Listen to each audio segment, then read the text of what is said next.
business news this morning, and we are joined by Adam once again. Adam. Thanks, Brian. Well, it goes without saying that travel agents are suffering at the moment, but we got an example of just how much yesterday when Germany's TUI group reported a €1.1 billion loss for the second quarter. There was a silver lining in the figures, though. It also noted a 145% uptick in bookings for next year. To find out if it's a similar story for Irish travel agents, I'm joined now by Michael Doorley, who's president of the Irish Travel Agents Association. Michael, have Irish travel agents seen a similar surge in advance bookings for 2021? Morning, Adam. Yes, we have. Maybe not to the same extent that TUI seem to have reported. But once things started to change, consumers were asking, can I go next year? Can I change my plans? Can I go later this year, first of all? Now, that's not happening. So they've come back to say, can I transfer my bookings to 2021? I don't have a number for you to say if it's 80% or 50%. But from anecdotal evidence, talking to agents all around the country, it has happened substantially. And people have transferred their deposit, or in some cases transferred their full payments onto 2021, which is good for an industry that is challenged at the minute.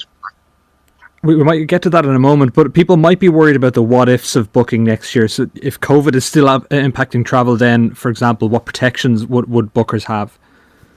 Same protection that you have now, depending on the airline that you're traveling with. It's always down to the airline's terms and conditions. But if they cancel flights next year because of COVID, they are obliged under the European directive to refund money back to the client. If consumers are concerned about travel agents' viability and future, every consumer is covered once they have booked with a travel agent. They're covered in the event of any default by travel agents. So consumers needn't be overly worried about 2021.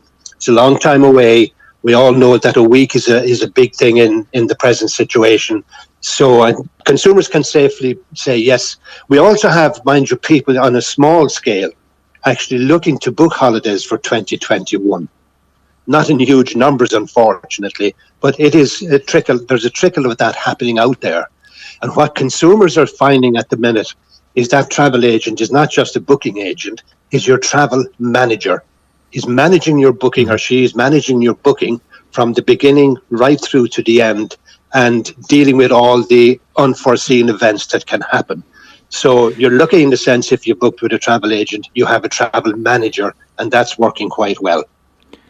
Back to the present, can we say yet how much travel agents have been impacted this year? What kind of level of revenue drop are we likely to see? Revenue drop of 85 to 90%. It started at the end of March. Income just dried up completely. Small dribbles coming through, but nothing significant and not enough. So essentially travel agents have operated without income since the beginning of April. And our judgment is that that is going to continue until the end of the year. Now, agents can cope with that. It depends on each individual agent's situation. It depends on their balance sheet, on the retained funds within the company, on access to overdrafts or credit lines. So, and travel agents are good business people. We're used to dealing with catastrophes all over the world. The first thing that gets hit is travel. So we're used to dealing with these situations. We will also be saying to the government, because of your advice to consumers to stay home and not to travel, the unforeseen consequence of that is that you're saying to them, don't do business with travel agents for the moment. So we're asking the government for compensation for that advice, the unintended consequence of that advice.